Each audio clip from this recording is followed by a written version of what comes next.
이제 두 분이 질문을 주셨는데, 사실은 뭐, 연관된 같은 질문이라고 생각이 됩니다. 함께 묶어서 답을 드리면, 이른바 386 정치인들, 지금 뭐 486이다, 뭐, 이제 50대에 들어가니까 586이다, 이런 얘기도 나오는데요. 이제 그분들도 실패했죠. 대부분 이제, 뭐 아닌 분도 있지만 전대협 의장, 맥기 의장 뭐 이런 분들이 많고 또 어느 대학 총학생회장 뭐 이제 이런 분들도 많고 한데요. 이제 유명한 그런 전대협 의장 출신의 소위 386 정치인 들의 실패 원인은 이제 둘 중에 하나 혹은 둘 다일지도 모르겠습니다. 첫 번째는 그분들이 세대 대표성을 가지고 정치에 진입을 하긴 했는데 그 진입하는 과정이 이른바 간택에 의한 거였어요. 간택. 자기가 세력을 만들어서 정치로 진입한 게 아니고 자기들이 그 당시 주로 김대중 야당 총재였던 또는 뭐 대통령이셨던 김대중 총재에 의해서 간택되어서 주로 이제 2000년에 그분들이 정치에 많이 진입을 했죠. 좀 더 빠른 분들은 좀 더 빨리 96년도에 한 경우도 있지만 대부분 2000년 총선, 16대 총선 때 대거 원내로 진입을 하게 됩니다. 그러니까 김대중 대통령에 의해서 간택되어서 공천을 받고 지원을 받고 그렇게 해서 국회의원이 된 거. 자기 실력으로 진입한 게 아니기 때문에 처음부터 국회 정치에 들어갔다고 해서 뭐가 생기는 건 아니라는 거예요. 자기 자산을 만드는 과제가 처음부터 있었던 거죠. 간택된 것만으로, 국회의원이 된 것만으로 국민에게 인정받을 수는 없다. 그게 첫 번째 그분들이 처했던 어려움이고 그걸 끝내 극복 못했다 저는 그렇게 생각해요. 두 번째는 그거를 극복하기 위해서는 둘 중에 하나를 해야 돼요. 하나는 이제 뭐 하여튼 그걸 극복하려면 자기 브랜드, 국민들에게 인정받는 자기만의 어떤 것을 만들어야 돼요. 만들어야 되는데 이제 김대중 대통령 경우에는 오랜 민주화 투쟁의 역사 속에서 맺어진 대중과의 관계가 있었죠. 그리고 노무현 대통령의 경우에는 우리 정치를 멍들게 만들었던 지역구도에 대항해서 계속해서 투쟁하고 자기를 헌신했던 이제 그런 것들이 뭐 그것만은 아니지만 그거 있었죠.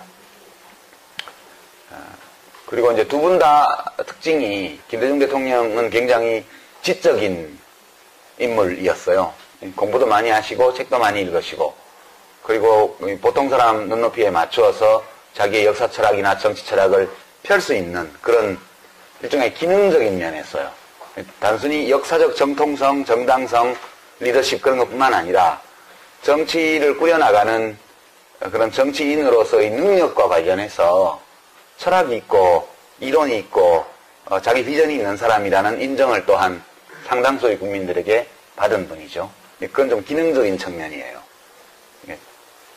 앞부분이 이 역사적인 또는 철학적인 측면이라면 386 정치인들이 이걸 하기 위해서는 그런 자기의 정치적 자산을 독립적으로 획득하기 위해서는 아주 그 굵은 아젠다, 그러니까 우리 정치를 발전시키고 국가를 발전시키고 국민들의 삶을 개선하는데 정말 괜찮겠다 싶은 자기 철학과 비전 이런 걸 국민들에게 각인시키고 인정받는 과정을 하든가 그건 의제를 가지고 하는 거죠. 꾸준히 특별한 의제를 가지고 그게 뭐 복지가 되었던 노동이 되었던 뭐 무슨 평화가 되었던 어떤 걸 가지고 저 사람은 딴 건 몰라도 정치생활 내내 우리 현대, 우리 역사, 우리 국가의 진로와 관련해서 중대한 아젠다, 의제를 가지고 지속적으로 해왔다. 그렇게 해서 인정을 받든가. 그게 뭔지는 잘 모르겠지만 일을 되게 잘해. 기능적으로 국가 운영과 관련해서 유능한 사람이야. 그래서 지금까지는 좀 큰 그림은 안 보이지만 저런 사람이 뭘 하면 일을 맡겨보면 발전해 나갈 거야. 라는 어떤 인정. 이걸 받았어야 돼요. 그걸 받았어야 자기 자산을 가지고 있는 정치 지도자로 성장할 수 있는데 둘 중 어느 것도 못한 것 같아요. 그러니까 큰 의제를 가지고 하지 못했기 때문에 계속 386 정치인, 뭐 전대현 맥기 의장, 이게 꼬리표처럼 따라다니잖아요. 그게 떨어져야 되는 거거든요. 그 꼬리표를 못 댄 거죠, 끝까지. 그래서, 예, 그래서 실패한 거라고 저는 봐요. 아직 젊으니까 앞으로 더 해볼 수 있겠지만, 저는 일단 실패한 것으로 봅니다. 그리고 왜 자기들끼리 못 뭉치느냐. 그렇지만 자기들끼리 엄청 뭉쳐 다녔죠. 그러나 어떤 의제와 비전을 중심으로 뭉친 게 아니라 과거 연고를 중심으로 친서관계를 가지고 뭉쳤기 때문에 그거는 구정치인들이 친서관계로 뭉치던 거하고 질적으로 하등의 차이가 없는 거죠. 그렇게 되면서 뭐 어떤 사람은 낙선해서 사라지고 어떤 사람은 뭐 무슨 재판에 왔다 갔다 불려다니기도 하고 무죄 판결을 받기도 하고 유죄 판결을 받기도 하고 어쨌든 그렇게 돼버린 거라고 봐요. 저희 실패도 그와 맞물려 있는데요. 저는 이제 밖에서 세력을 규합해서 정치로 진입을 한 케이스죠. 저희 정치적 자산이 많지는 않았지만 처음부터 좀 가지고 정치에 진입을 했고요. 그리고 이제 정당개혁, 정치혁신이라는 의제를 계속 가지고 했죠. 그래서 뭐 그것 때문에 이제 분열의 화신이다, 뭐 정당 브레이크다 이런 부정적인 평가를 많이 받았지만 저 사람이 우리 국가가 이제 우리들의 삶이 시민들의 삶이 더 훌륭해지려면 국가가 훌륭해야 된다. 국가가 훌륭하다고 해서 모든 시민의 삶이 훌륭한 건 아니지만 국가가 훌륭해야 훌륭한 시민들이 훌륭한 삶을 살 수 있는 거니까 국가가 훌륭하다는 것은 그 국가가 사람들 사이에 정의를 수립하는 국가라는 뜻이에요. 그리고 정의를 수립하기 위해서 모든 시민들의 요구에 대해서 소망에 대해서 한쪽으로 치우침이 없이 공평하게 시민들의 목소리에 귀를 기울이고 그들의 소망을 실현해주기 위해서 노력하는 국가가 훌륭한 국가죠. 국가를 그렇게 운영하려면 국가 운영을 맡은 사람들이 훌륭해야 돼요. 근데 국가 운영을 맡는 사람은 어디서 만들어지냐면 정당에서 만들어지니까 훌륭한 사람들이 국정을 맡아서 훌륭하게 국가를 운영하도록 하기 위해서는 정치의 주체인, 민주주의 정치의 주체인 정당이 훌륭해야 된다. 근데 우리는 정당이 훌륭하지 않아요. 저는 이제 이런 논리적 연세를 가지고 정당을 훌륭하게 만드는 것이 당장 편은 안 날지 모르지만 국가를 훌륭하게 만들고 시민들이 훌륭한 삶을 살 수 있도록 만들어주는 조건이다. 그렇게 믿고 정말 우리 헌법이 규정한 민주주의를 내부에서 잘 실천하는 정당을 만들어 보려고 10년간 여러 정당의 적을 가지면서 노력을 했었습니다. 근데 성공은 못했죠. 이제 저의 문제는 문제 제기가 제가 제기한 문제가 옳아야 돼요. 일단 제가 성공을 하려면 그게 우선 옳아야 돼요. 누가 인정하든 말든. 생각해보면 옳은 것 같아요. 아무리 생각해도 그게 옳은 것 같아요. 두 번째, 이제 옳을 뿐만 아니라 사람들이 그게 옳다라고 인정을 해야 돼요. 많은 국민들이. 그게 정말 필요하고 중요하고 옳은 일이라는 거. 어느 정도의 국민들은 그거를 옳다고 인정하기도 하는 것 같아요. 아주 압도적인 숫자는 아니지만. 그 다음에 이제 그 조건이 하나 더 있는데요. 그것이 옳은 입장이고, 내가 그것을 옳다는 것을 인정한다. 그게 필요하다. 근데 그 일을 하는 사람으로서 당신이 적합해. 그렇게 인정을 받아야 돼요. 제가 성공하려면. 근데 저는 옳다고 생각하지만 옳지 않을 수도 있죠. 이게 다른 게 더 중요할 수도 있습니다. 두 번째, 옳다고 하더라도 사람들이 충분히 그걸 인정 안 했을 수도 있어요. 충분한 숫자가. 세 번째는 옳고 인정을 받았다 하더라도 제가 인정을 못 받았을 수 있죠.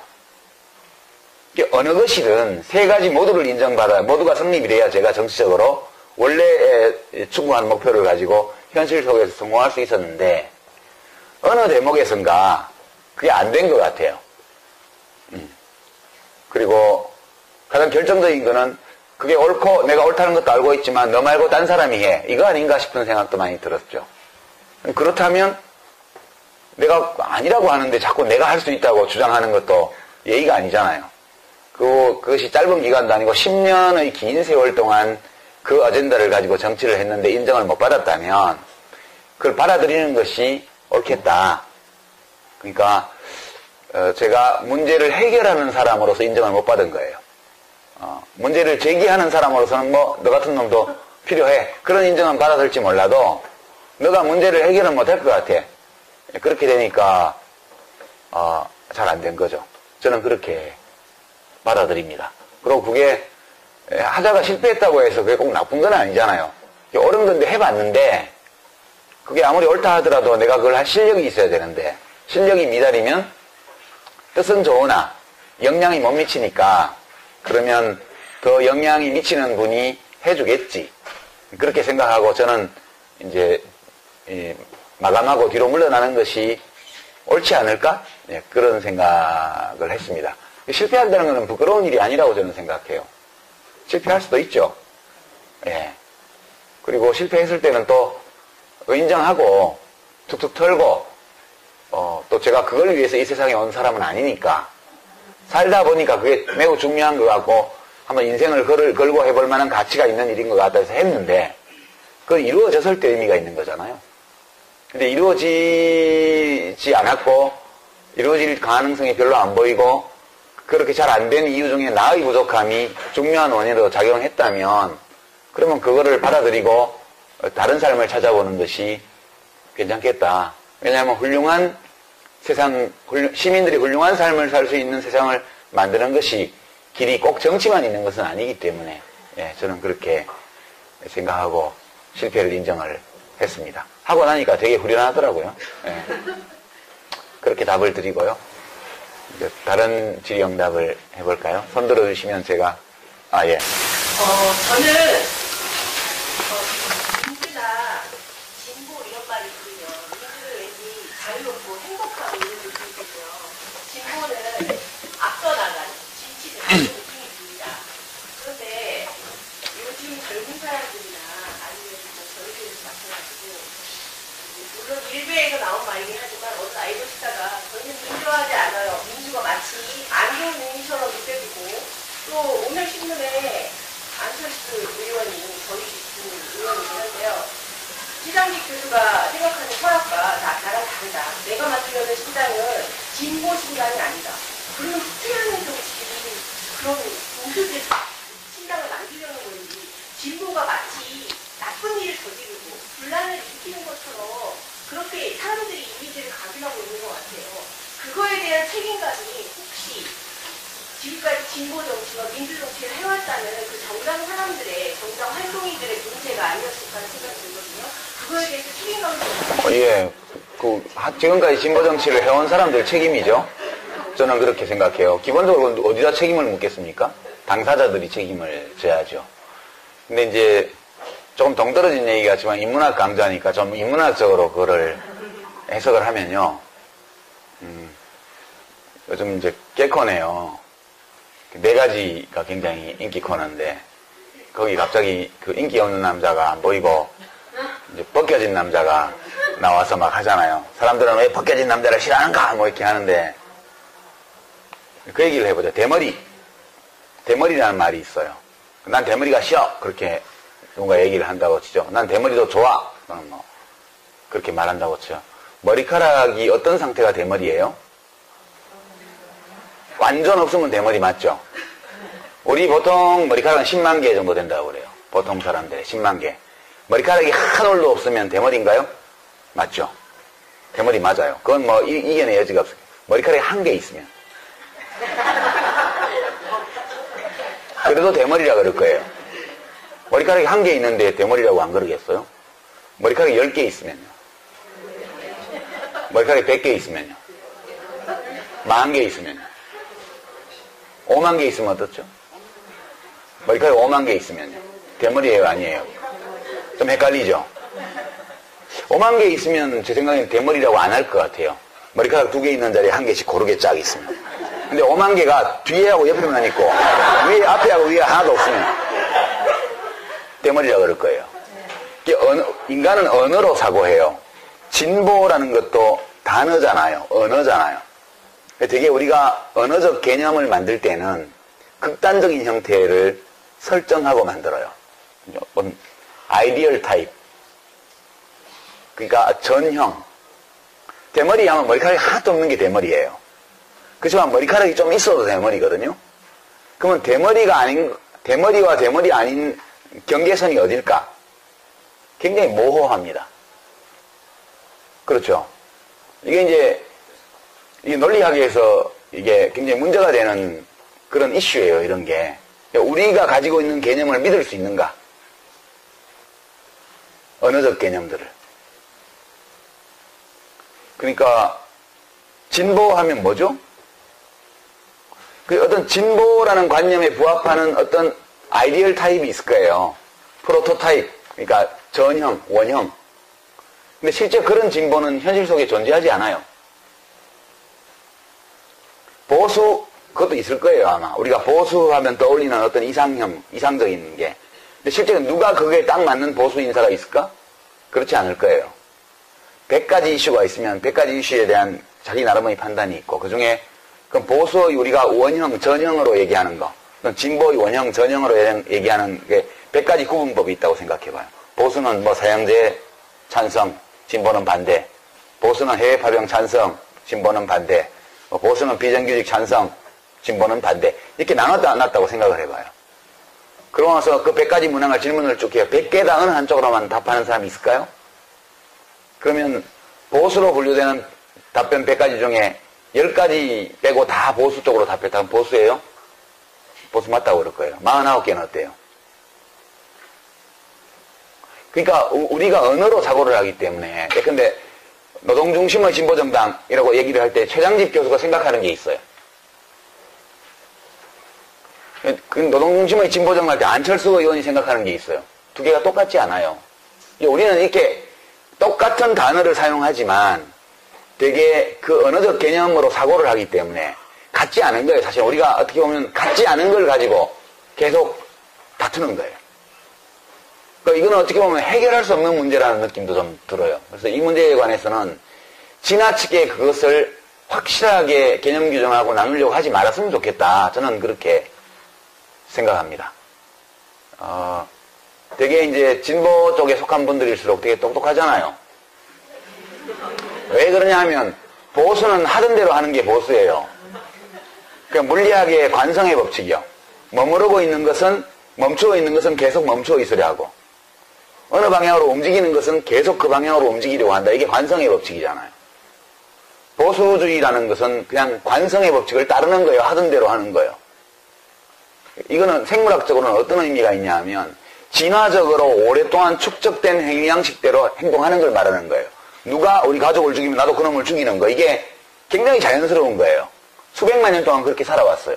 국가가 이 복수를 대행해주기 시작한 거는 얼마 안 된 일이라고요. 몇천 년 안 돼요. 그러니까 수십만 년의 진화 과정 속에서 누가 나를 죽이면 나도 그놈을 죽이는 게 우리들의 행동 양식이었는데 진화적으로 익숙한 행동 양식이에요. 근데 이걸 내가 죽이지 않고 국가가 대행해준다? 이거는 매우 새로운 거예요.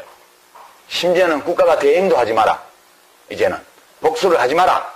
복수를 하되 그 복수가 똑같은 형식으로 죽이는 식의 복수가 아니고 그냥 가다 놓고 내가 낸 세금으로 밥 주고, 이거는 너무너무 이상한 거예요. 이거는 예? 너무너무 이상한 거라고. 우리들의 본능, 우리가 획득해 있는 진화적 본능에 맞지를 않아요. 진보는 거슬러 가는 거거든요. 오래 축적되어 온, 진화 과정에서 축적되어 온 익숙한 사고방식과 행위 양식을 변화를 주는 게 진보예요. 그러니까 진보는 관성의 법칙을 이겨내려면, 멈추고 있는 것을 움직이게 하려면, 이 방향으로 움직이는 것을 멈추게 하려면, 또는 이 방향으로 움직이는 것을 방향을 틀게 하려면 뭔가 작용을 가해야 되고, 작용을 가하기 위해서는 작용을 가하기 위한 목표가 있어야 돼요. 우리들의 생각 속에. 진보는 똑똑하다고요. 보수는 별로 생각할 필요가 없어요. 그냥 기분대로 하면 돼요. 그러니까 이렇게 되다 보니까 진보 쪽은 되게 까다롭다고요. 소고기 등급 심사하듯이 1등급 소고기, 2등급 소고기 하듯이 명품 진보, 짝퉁 진보 이렇게 나누려고 그러고. 근데 우리는 진보를 위해서 태어난 사람들이 아니잖아요. 우리가 어떤 문제에 대해 생각할 때 이것이 옳으냐, 옳지 않으냐 그렇게 판단하는 게 맞죠. 이게 보수냐, 진보냐. 보수는 어때요? 내 마음속에 그게 옳다고 생각되면 좋은 거죠. 보수 진보를 위해서 우리가 존재하는 게 아니고 우리들의 좋은 삶을 위해서 보수도 있고 진보도 있는 거라고요. 어떤 잣대를 댈 때 진보가 하는 거면 옳고 보수가 하는 거면 틀렸다 이거 아니라고 봐요. 우리들 각자는 옳고 그름에 대한 윤리적 직관을 가지고 있다고요. 근데 어디 노동조합에서, 큰 회사 노동조합에서 무슨 장기 근속하고 퇴직한 자녀에게 신입사원 선발할 때 가산점을 준다. 이거에 진보 보수를 댈 이유가 있어요? 그냥 그건 들으면 기분이 나쁘잖아요. 우리들의 직관이 그건 옳지 않아라고 말을 해요. 이 윤리적 직관은 문명이 준 게 아니에요. 평등, 정의, 자유에 대한 윤리적 직관이라는 것은 우리가 생물학적으로 획득한 본능이라고요. 3살짜리 애들도 다른 애들은 사과를 2개 주고 자기를 1개를 주고 화를 내요. 식탁에서 다른 애들은 등받이 있는 의자를 주고 자기는 등받이 없는 나무 의자를 주면 화를 낸다고요. 그게 어디서 왔느냐? 평등에 대한, 그러니까 이유 없는 차별에 대한 분노, 이런 것들은 우리가 획득한 자연적 본능이에요. 이게 되게 그런 종류의, 그러니까 똑같이 자동차 타이어를 문짝을 조립하는데 왼쪽 문짝 조립하는 정규직은 6천만 원 주고 1년에 오른쪽 문짝 조립하는 비정규직 사내하청은 3천만 원 준다. 그 얘기를 듣는 순간 기분이 나쁘다고요. 그러니까 그런 것은 진보 보수를 따질 필요, 그런 논리적인 잣대를 댈 것 없이 우리들의 직관이 바로 얘기를 해요. 이제 칸트 같은 철학자가 그걸 가장 잘 지적을 해냈죠. 사람은 경험하지 않고도 자연이 명하는 이성의 법칙을 찾을 수 있다고 얘기를 했어요. 정언명령. 1번이 내가 스스로 세운 행위의 준칙에 따라 행동하되 그 준칙이 보편적 법칙이 될 수 있다고 주장할 수 있는 준칙이어야 한다. 그런 거죠. 2번째는 나 자신이든 타인이든 사람을 언제나 한결같이 목적으로 대하라. 수단으로 삼지 말라는 거예요. 칸트는 이 정언명령 2가지를 인간이 경험의 도움을 받지 않고도 순전히 이성의 힘만으로 이 인식에 도달할 수 있다고 주장을 했는데 그걸 달리 쉽게 표현하면 그것이 우리의 윤리적 직관이라고요. 생물학적으로 취득한. 안 가르쳐도 알아요. 그걸 칸트는 되게 어렵게 얘기해놨고 저 그 책을 읽으면서 이 얘기를 하는데 왜 시간과 공간에 대한 개념 규정부터 하지? 그래갖고 막 700페이지, 800페이지가 나가야 그 얘기가 나와요. 칸트는 대단한 천재니까 그런 거고 우리 같은 범인들은 그냥 그렇게 생각하면 돼요. 옳고 그러면 그냥 알 수 있다. 대부분의 경우에. 그러니까 저는 기자분들이 그렇게 그냥 뭐 말에 좀 차이가 나면 그거 가지고 막 진짜 깍두기 한 접시 나오면 한정식 한 상을 차리는 식으로 기사들을 쓰잖아요. 그런 것들이 인간 사회를 어지럽게 만드는 원인이다. 그리고 이제 특히 진보주의를 좋아하는 분들일수록 그게 강해요. 자꾸 쪼개보려는 거예요. 공통점을 찾기보다는 차이를 찾으려고 그러죠. 그 분위기로 가면 안철수 신당도 잘 안 될 거라고 저는 생각하죠. 그게 뭐 중요한가요, 그게? 그렇게? 네. 이 시대에 옳지 않은 것이 많다면, 우리 생각에. 그러면 그 옳지 않은 것들을 바로잡고 옳은 것으로 가려는 그런 의제, 이슈, 정책, 그리고 그 옳은 것들을 할 수 있을 것으로 여기지는 자격을 가진 사람들을 불러 모으고, 그렇게 해서 정당을 하면 그냥 되는 거죠. 예. 근데 이게 정답인데, 인간은 정답을 알아도, 그 정답대로 하기에는 너무나 문제가 많은 존재이기 때문에 잘 되진 않겠죠. 그러니까 인간 그 자체가 문제라는 거죠. 예. 그렇게 좀 애둘러서 답변을 드립니다. 예. 정부의 입장으로, 수학의 입장으로 접근했는데요. 요즘 이제 복지가 가지잖아요. 그러니까 예전에는 복지 얘기가 무슨 빨갱이로 몰리다가 요즘 이제 박근혜 대통령까지도 복지, 경제민주화 얘기를 하고 있거든요. 근데 어쨌든 보건복지부 장관을 하셨는데요. 이 시간에 그냥 제가 보건복지부 장관 때 하신 여러 가지 일들에 대한 깔때기를 좀 하실 시간도 좀 드리고 싶고요. 오해도 많은 것 같아요. 영리병원 이런 부분에서 계속 이시훈 작가님께서 하신 것으로 사람들이 얘기도 많이 하고 그러는데 어쨌든 복지에 대한 얘기를 좀 한번 보건복지부 장관 시절 얘기를 한번 해주세요. 아니 뭐 깔때기는 할 생각이 별로 없고요. 그냥 한 사례를 가지고 얘기를 하죠. 이제 우리들의 삶과 관련해서 복지라는 이슈가 어떤 문제, 어떤 좋은 점, 어떤 왜곡 또는 어떤 옳지 않은 것들을 일으킬 수 있는지 이를 좀 얘기를 할 필요는 있는 것 같아요. 이게 철학적으로 보면 정말 많은 이슈거리를 내포하고 있는 건데요. 두 가지 예를 들어보죠. 제가 이제 의료급여를 손을 댔다가 이제 이 진보적 그 보건 분야의 진보적 시민단체들한테 엄청 욕을 먹었어요. 그러니까 어떤 욕을 먹었냐면 가난한 사람을 등쳐가지고 세금을 절약하려고 그런다 이런 식의 것이요. 이제 우리 의료급여 제도라는 거는 기초생활보장 대상자들에게 한 20몇 가지 혜택을 선정이 되면 확 주거든요. 주는데 그 중에 하나가 의료급여예요. 일종 의료급여는 무료거든요. 완전히. 이제 제가 그 제도를 보면서 들었던 의문이 이 돈이 없어서 치료를 못 받는 사람이 있어서는 안 된다. 이거 제 공감해요. 생명은 귀중한 것이기 때문에. 근데 그에 공감은 하는데 보통 사람들은 다 20%, 30%의 본인 부담금을 낼 뿐만 아니라 건강보험료도 내잖아요. 자기 소득의 한 6%를.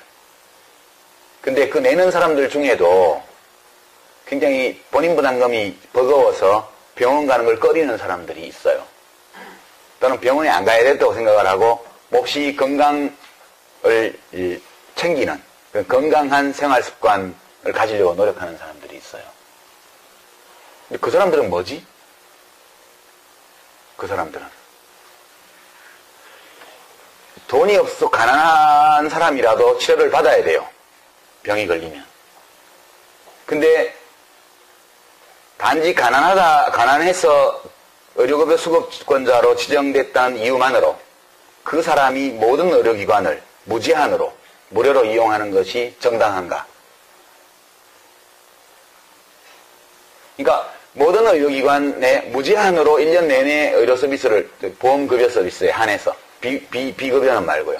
무제한적으로 받을 수 있도록 허락하는 것이 그것이 가난해서 치료를 못 받아서 죽는 사람이 있었으면 안 된다는 우리 모두가 공감할 수 있는 명제를 실천하는 합리적인 방법인가에 대한 의문이 있었어요. 왜냐하면 제가 전주에 평화동이라고 거기 가난한 분들이 많이 사는 동네가 있는데 그 현장 방문을 했을 때 70대 할머니가 기침이 나서 저한테 이제 고맙다고 얘기를 하면서 국가가 이렇게 도와주는데 너무 고맙다. 자기 언니가 예전에 돌아가셨는데 이런 거를 국가에서 한 번도 못 받아보고 정말 아플 때 병원도 못 가고 너무 눈물이 난다. 그 얘기를 하셨어요. 근데 그 할머니의 약상자에 기침이 나서 병원에 간 6군데의 병원약이 있더라고요. 그래서 5군데나 병원을 갔는데 안 나와서 누가 어느 병원이 그걸 잘 본다 그래서 거기 갔는데 거기 약을 먹으니까 좋아져서 그 약을 먹고 있다. 그럼 나머지 5군데 병원 약은 어떻게 됐죠? 그 약상자 안에 있는 거예요. 다 버리는 거예요. 그래서 제가 고민을 했죠. 이게 맞나? 그래서 이제 돈이 없어서 적절한 치료를 못 받는 사람이 있으면 안 된다는 우리 모두가 공감할 수 있는 이 대명제를 충족하면서도 여기서 쓸데없이 쓰이는 돈을 아껴서 그 돈을 가지고 좀 더 국민 건강을 증진하는 또는 혜택을 보지 못하고 있는 다른 사람을 위해 쓸 방법은 없을까? 그 고민을 했죠. 그래서 제가 추석 연휴에 닷새 동안 집에 앉아가지고 그 보고서를 썼습니다. 국민보고서. 그래서 온라인에 공개를 하고 그리고 의료급여제에 손을 냈어요. 어떻게 됐냐 하면 만성질환이 있어서 많은 진료를 받아야 되는 경우에 본인이 특정한 병원을 지정만 하면, 선택만 하면 지금까지처럼 그 병원에서 무제한적으로 무료로 진료를 받게 하겠다. 다만 그 병원의 의사가, 주치의가 말하자면 선택한 의사가 오케이 큰 병원에 가세요라고 이렇게 해줄 때에만 다른 병원에 갈 수 있게 그렇게 했습니다. 그리고 이제 그 중대한 질병이 없어서 병원에 가도 그만 안 가도 그만 이런 분들은 보니까 의료급여 수급자들의 평균 진료비에서 계산해 보니까 10%씩 돈을 내게 하면 자기 부담을 하게 하면 평균에서 무슨 6천 얼마인가 정도면 평균적으로 된대요. 그래서 이제 그 평균적인 자기 부담 액수보다 좀 더 높은 선에서 건강생활 유지비인가 그런 거를 지급을 하기 시작했어요. 그래서 그걸 가상계좌를 만들어서 돈을 다 넣어주고 그 돈이 남으면 자기가 가지도록. 병원을 들어간 사람은 그 돈을 자기가 한 달에 뭐 7,000원, 뭐 8,000원 이렇게 1년에 한 돈 10만 원 되는 걸 자기가 가지도록. 근데 병원에 한 번도 안 간 사람은. 근데 본인 부담금을 내고 가면 아무 병원이나 갈 수 있게. 그래서 뭐 병원에 한 번 가면 1,000원, 약국에 한 번 가면 500원인가 뭐 그렇게 해줬어요. 그래서 왜 그러냐면 연간 예산 증가율이 20%가 넘었습니다. 그러니까 그게 그때 3조 얼마짜리였는데 1년에 6천, 7천억씩 계속 예산이 증가되기 때문에 다른 사업을 할 수가 없는 거예요. 그것 때문에. 그래서 증가율을 단단히로 내리자. 10% 미만으로. 그래서 실제로 해보니까 6개월 후에 바로 3%, 4% 선으로 증가율이 떨어졌어요. 거기서 이제 구조조정이 된 예산이 연간 9천억 정도 됐습니다. 그래서 그 돈 가지고 이제 뭐 많이 했죠, 이것저것. 그 돈 가지고 뭐 임산부 필수검사 이런 것도 하고 5세 이하 아동들 입원 진료 무료화하는 것도 하고 이것저것 많이 했어요. 근데 엄청난 항의를 받았죠, 제가. 시민단체 분들이 오셔가지고 나쁜 사람이라고 그랬어요, 저보고. 그래서 좋다, 당신은 귀하들은 그 보건 분야에서만 시민단체를 하니까 아픈 사람만 눈에 보일 거다. 나는 아픈 사람뿐만 아니라 자식 없는 노인들이나 부모 없는 애들이나 다 눈에 다 들어온다. 내 눈에는 전부 내 새끼들인데, 우리 정책 고객들인데 이 돈을 이렇게 내가 7천억 8천억을 절약해 해서 재벌들을 갖다 줬냐, 의사를 갖다 줬냐. 당신들은 욕하려면 욕해라, 나는 내 맘대로 하겠다. 결국 그렇게 이제 간담회가 끝났고요. 험악했죠, 분위기가. 그때가 저희 복지부 직원들이 1년 반 동안 제가 언성을 높이는 걸 본 유일한 사례였습니다. 그때가. 하다가 안 돼서 맘대로 해라. 당신들은 나가서 성명을 내든 뭐를 하든 나는 내 맘대로 하겠다. 그래서 결국 제가 최악의 보건복지부 장관 상이라는 걸 200개 단체에서 200여 개 시민단체가 합동으로 준 상을 제가 받았어요. 철학적으로 다툴 여지가 많은 이슈였어요, 그게. 두 번째 사례는 이제 장애인, 중증장애인 활동보조인 제도에 관한 거였는데요. 이제 그 제도를 제가 도입을 했죠. 그때 이제 16개 시도에 이제 시청청사, 도청청사 앞에서 이제 장애인 차별철폐연대 분들이 돌아가면서 농성을 할 때예요. 서울시청 앞에 와 계신 걸 제가 봤거든요. 국무회의 갔다 오다가. 저분들 저기서 뭐 하냐 이렇게 물어봤더니 지금 그 활동보조인 제도 도입해달라고, 이동권, 사회에 참여할 권리 달라고 농성을 한대요. 야, 저거 한번 가봐야 되지 않나? 이랬더니, 우리 비서관이, 한번 가보셔야죠. 이러더라고. 그래서, 가보긴 가봐야 되는데, 빈손으로 가? 뭘 가지고 가야 될 거 아니야.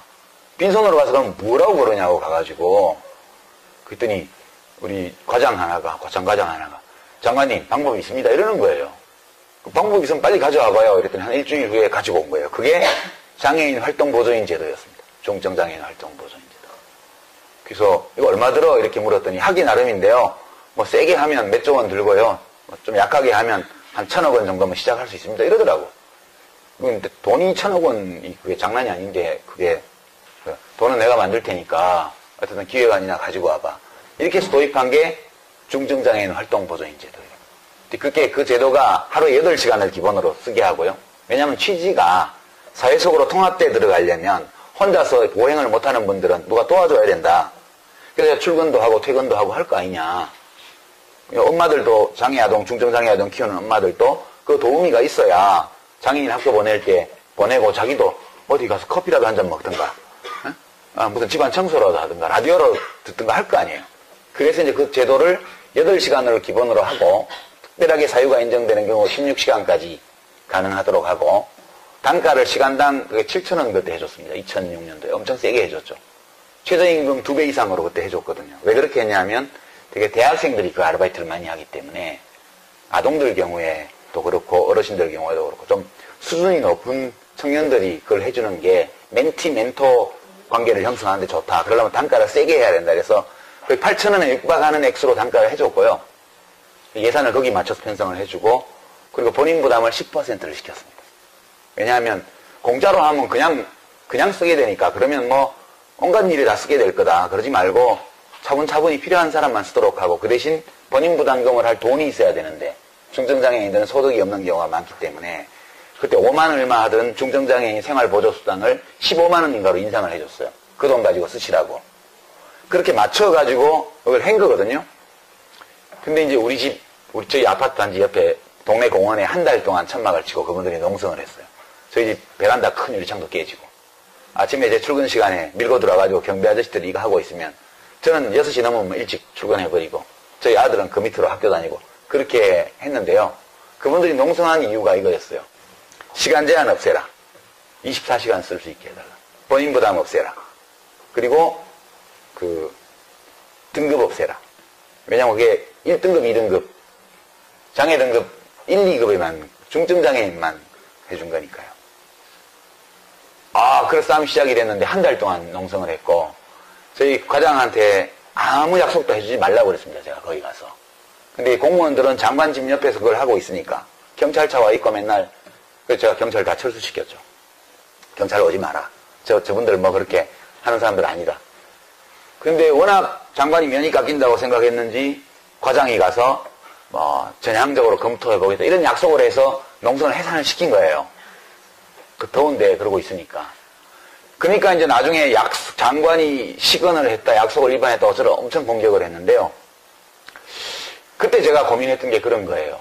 만약 등급 구분을 없애고 모든 장애인, 등록 장애인에게 그거를 해주고 자기가 필요하다고 판단하는 사람에게 24시간 붙여주고 그리고 본인 부담이 없이 무료로 쓰게 한다면 예산이 얼마 들까? 물어봤더니 한 3조 원 든다고 그러더라고요. 시뮬레이션 해보니까. 그러면 공급이 될까? 거기 보조인이 있어야 되는데 그 아무나 보조인을 할 수 있는 게 아니잖아요. 주로 이제 사회복지과 학생들이라든가 뭐 이런 학생들이 많이 하는데 공급 업체가 있을까? 그 공급 업체가 없으면 지방자치단체에서 그걸 해야 될 거 아니에요. 그럼 지방자치단체에서 센터를 만들어서 엄청난 인력을 고용하고 사람을 조직하고 이렇게 공급을 해야 되는데 단기적으로 불가능하다는 거예요. 나중에 시간이 좀 가면 몰라도. 그래서 그럼 욕먹어도 할 수 없다 그냥 이렇게 가자 해서 그냥 그렇게 간 거예요. 지금도 제가 그걸로 욕을 먹고 있죠. 네. 근데 저는 생각에 24시간 등급 제한 없이 무료로 제공한다면 국회에서 이게 예산이 통과될까? 국민들이 뭐라고 그럴까? 그거는 그냥 시체 말라고 몸종을 붙여주는 거예요. 그럼 우리가 장애인들, 활동이 혼자서 어려운 장애인들을 도와야 된다는 명제에는 모두가 찬성하지만 개인 비서처럼 24시간 1년 365일 평생 그렇게 누구를 붙여주고 그걸 100% 세금으로 그냥 한다. 이럴 경우에 이 방안을 실현하기 위한 예산이 국회를 통과할 수 있을까?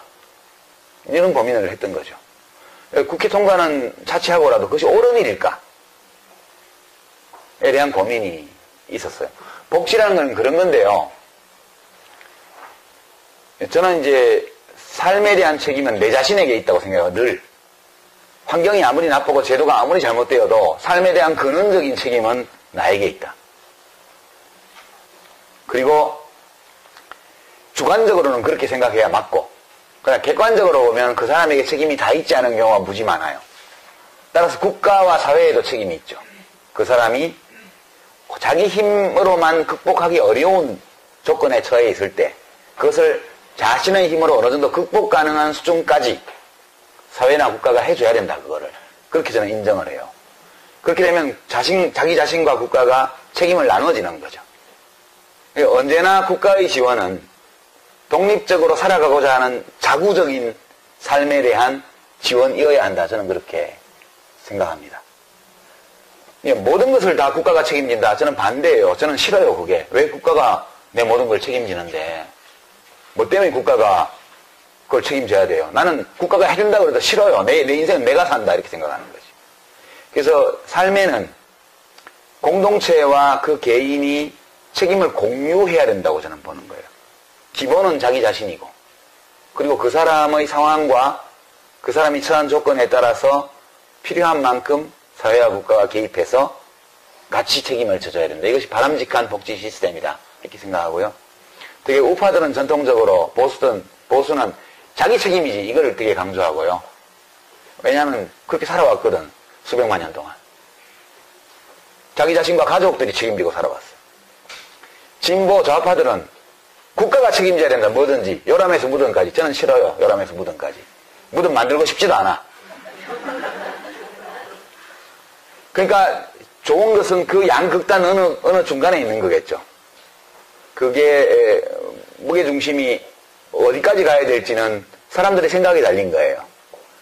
근데 우리가 진보 보수하면 되게 이념형을 많이 생각하기 때문에 최대한의 국가 책임, 이게 진보의 전유물인 것처럼 주장인 것처럼 보이고 최대한의 개인 책임, 이게 보수의 전유물인 것처럼 보이는데 박근혜 대통령이 거기서 좀 벗어났단 말이에요.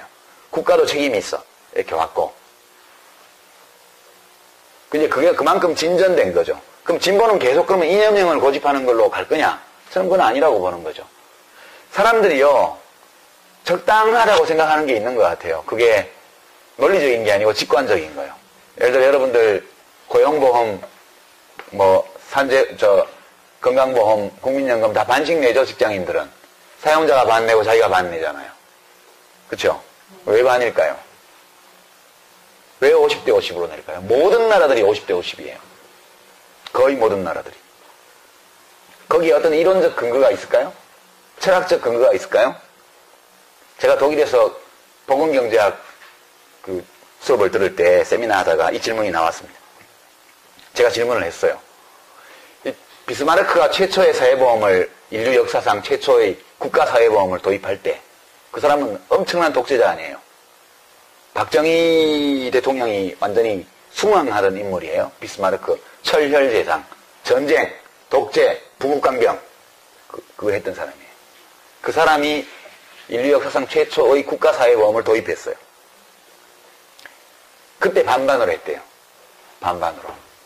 그래서 제가 질문했더니 교수도 가만히 생각하더니 그거 잘 모르겠는데 알아보고 다음 시간에 얘기해 줄게.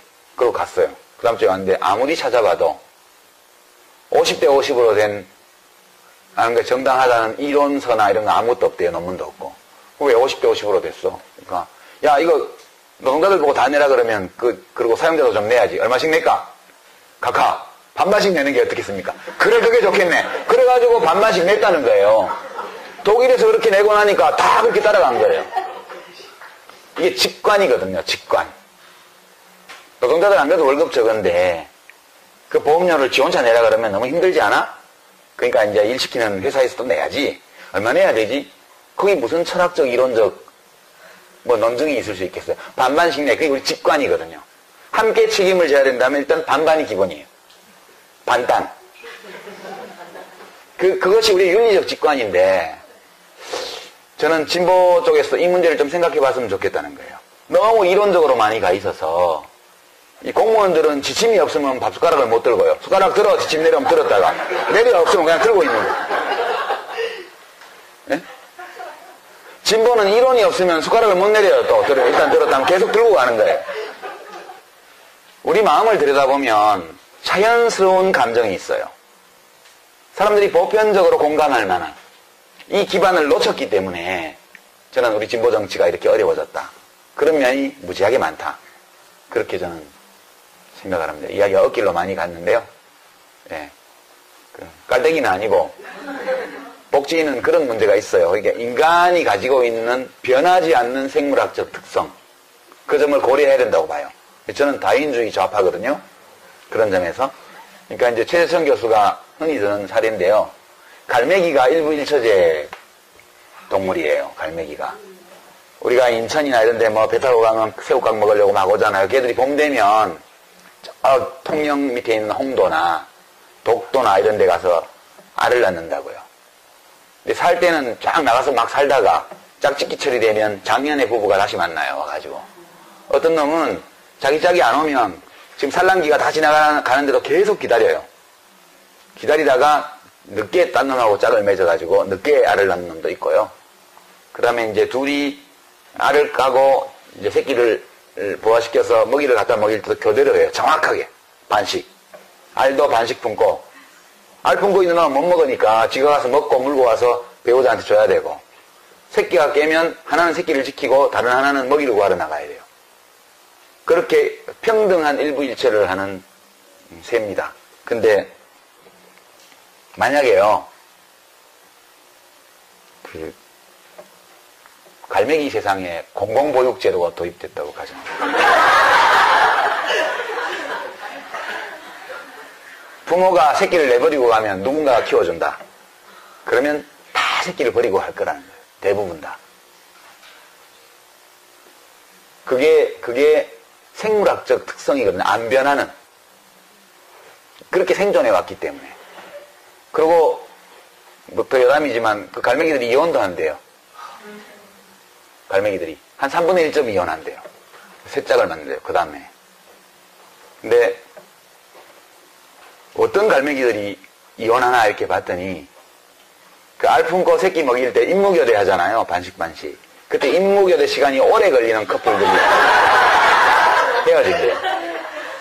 그 알품고 있는 가만히 있으면 교대해야 될 시간인데 교대 안 해주면 막 꽉꽉꽉꽉꽉꽉 끓이면서 다닌다는 거예요. 옆에. 그럼 마지못해 또 이놈이 일어나가지고 이제 또 나가면 진 또 알품고 있으면 편하잖아요. 나가면 천적도 만날 수 있고 고달픈데. 그래서 임무교대가 원활하게 이루어지는 커플은 다음에 또 만나고, 임무교대가 시끄럽고 오래 걸리는 커플은 깨질 확률이 엄청 높다는 거예요. 그것도 생물학적 특성이거든요. 그게 성선택이에요. 성선택. 여러분들 같으면 누가 교대 시간 됐는데 남편이 알만 품고 앉아갖고 안 나가고 있으면 그 남편 또 살겠어요? 깔끔하게 오면 얼른 시간, 야, 12시간 됐나 안 됐나 안 보고 그냥 대충 마누라 믿고 마누라 왔구나. 그럼 내가 얼른 나가야지. 이런 남편이 좋은 남편 아니에요. 그러니까, 인간은 아주 고등동물이고 지성적인 존재이지만, 프로이트가 말한 이드, 우리 뇌 구조에서 보면은, 이 변연계와 뇌간, 그러니까 뇌의 1층과 지하실에는 그런 욕망, 충동, 이기심, 이런 것들이 지배하는 공간이 있단 말이에요. 이것이 변하기에는 역사의 시간이 너무 짧아서 안 변해요. 복지정책을 할 때에도 그 점을 염두에 둬야 된다고 저는 보는 거예요. 그러니까 의료급여를 무제한적으로 풀어놓으면 사람들이 그 나쁜 게 아니에요. 그 사람 입장에서 보게 되면 병원을 계속 다니는 게 합리적이에요. 무제하게. 그 사람이 특별히 나빠서 그런 게 아니고. 예, 그런 제가 다윈주의 좌파로서 가지고 있는 생각의 특성이 제가 장관을 할 때 그 정책들에 반영이 됐어요. 약간 불신하는 거죠, 사람을 어떻게 보면.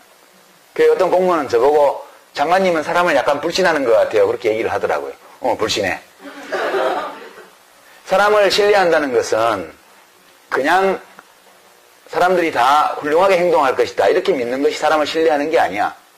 사람을 신뢰한다는 것은 조건이 잘 만들어지면 훌륭한 행동을 할 수 있는 존재다. 이렇게 믿는 것이 사람을 신뢰하는 것이지 무작정 사람을 신뢰하지는 않아, 나는.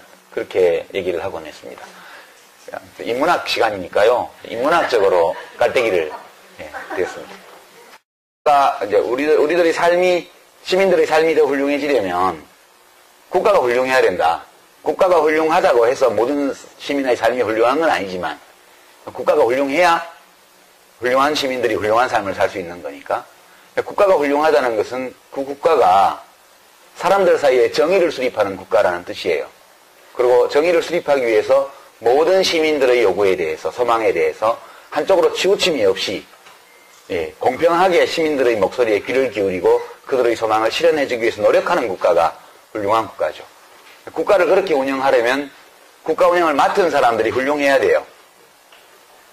근데 국가 운영을 맡는 사람은 어디서 만들어지냐면 정당에서 만들어지니까. 훌륭한 사람들이 국정을 맡아서 훌륭하게 국가를 운영하도록 하기 위해서는 정치의 주체인, 민주주의 정치의 주체인 정당이 훌륭해야 된다. 근데 우리는 정당이 훌륭하지 않아요. 저는 이제 이런 논리적 연세를 가지고 정당을 훌륭하게 만드는 것이 당장 편은 안 날지 모르지만 국가를 훌륭하게 만들고 시민들이 훌륭한 삶을 살 수 있도록 만들어주는 조건이다. 그렇게 믿고 정말 우리 헌법이 규정한 민주주의를 내부에서 잘 실천하는 정당을 만들어 보려고 10년간 여러 정당의 적을 가지면서 노력을 했었습니다. 근데 성공은 못했죠. 이제 저의 문제는 제가 제기한 문제가 옳아야 돼요, 일단. 제가 성공을 하려면. 그게 우선 옳아야 돼요. 누가 인정하든 말든.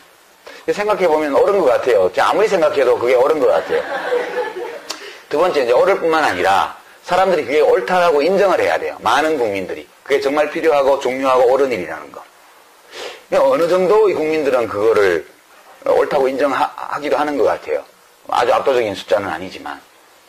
그 다음에 이제 그 조건이 하나 더 있는데요. 그것이 옳은 입장이고, 내가 그것을 옳다는 것을 인정한다.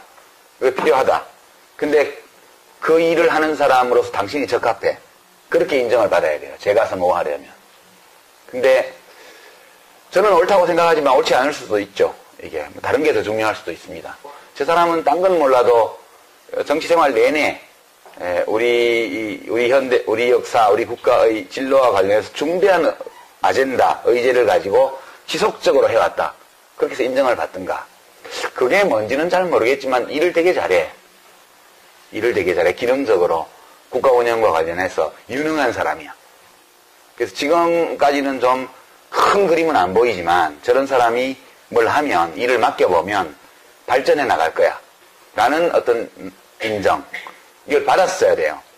그걸 받았어야 자기 자산을 가지고 있는 정치 지도자로 성장할 수 있는데 둘 중 어느 것도 못한 것 같아요.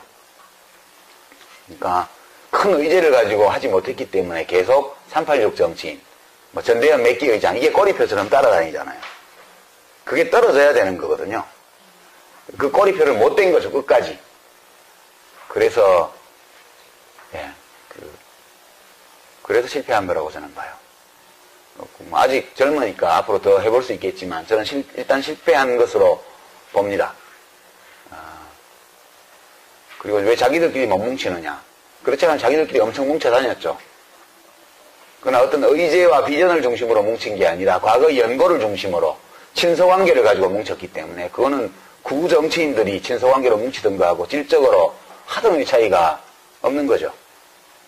그렇게 되면서 어떤 사람은 낙선해서 사라지고 어떤 사람은 무슨 재판에 왔다 갔다 불려다니기도 하고 무죄 판결을 받기도 하고 유죄 판결을 받기도 하고 어쨌든 그렇게 돼버린 거라고 봐요. 저의 실패도 그와 맞물려 있는데요. 저는 이제 밖에서 세력을 규합해서 정치로 진입을 한 케이스죠. 저의 정치적 자산이 많지는 않았지만 처음부터 좀 가지고 정치에 진입을 했고요. 그리고 이제 정당개혁, 정치혁신이라는 의제를 계속 가지고 했죠. 그래서 그것 때문에 이제 분열의 화신이다, 정당 브레이크다 이런 부정적인 평가를 많이 받았지만 저 사람이 우리 국가가 받을 수는 없다. 그게 첫 번째 그분들이 처했던 어려움이고 그걸 끝내 극복 못했다 저는 그렇게 생각해요. 두 번째는 그거를 극복하기 위해서는 둘 중에 하나를 해야 돼요. 하나는 이제 하여튼 그걸 극복하려면 자기 브랜드, 국민들에게 인정받는 자기만의 어떤 것을 만들어야 돼요. 만들어야 되는데 이제 김대중 대통령 경우에는 오랜 민주화 투쟁의 역사 속에서 맺어진 대중과의 관계가 있었죠. 그리고 노무현 대통령의 경우에는 우리 정치를 멍들게 만들었던 지역구도에 대항해서 계속해서 투쟁하고 자기를 헌신했던 이제 그런 것들이 그것만은 아니지만 그거 있었죠. 그리고 이제 두 분 다 특징이 김대중 대통령은 굉장히 지적인 인물이었어요. 공부도 많이 하시고 책도 많이 읽으시고 그리고 보통 사람 눈높이에 맞추어서 자기의 역사 철학이나 정치 철학을 펼 수 있는 그런 일종의 기능적인 면에서요. 단순히 역사적 정통성, 정당성, 리더십 그런 것뿐만 아니라 정치를 꾸려나가는 그런 정치인으로서의 능력과 관련해서 철학이 있고 이론이 있고 자기 비전이 있는 사람이라는 인정을 또한 상당수의 국민들에게 받은 분이죠. 그건 좀 기능적인 측면이에요. 앞부분이 이 역사적인 또는 철학적인 측면이라면 386 정치인들이 이걸 하기 위해서는 그런 자기의 정치적 자산을 독립적으로 획득하기 위해서는 아주 그 굵은 아젠다, 그러니까 우리 정치를 발전시키고 국가를 발전시키고 국민들의 삶을 개선하는데 정말 괜찮겠다 싶은 자기 철학과 비전 이런 걸 국민들에게 각인시키고 인정받는 과정을 하든가 그건 의제를 가지고 하는 거죠. 꾸준히 특별한 의제를 가지고 그게 복지가 되었던 노동이 되었던 무슨 평화가 되었던 어떤 걸 가지고 이제 두 분이 질문을 주셨는데 사실은 연관된 같은 질문이라고 생각이 됩니다. 함께 묶어서 답을 드리면, 이른바 386 정치인들, 지금 뭐 486이다, 뭐, 이제 50대에 들어가니까 586이다, 이런 얘기도 나오는데요. 이제 그분들도 실패했죠.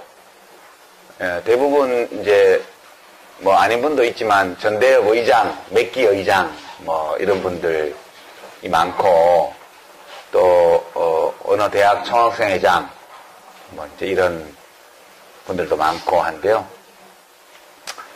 이제 유명한 그런 전대협 의장 출신의 소위 386 정치인, 들의 실패 원인은 이제 둘 중에 하나, 혹은 둘 다일지도 모르겠습니다. 첫 번째는 그분들이 세대 대표성을 가지고 정치에 진입을 하긴 했는데, 그 진입하는 과정이 이른바 간택에 의한 거였어요. 간택.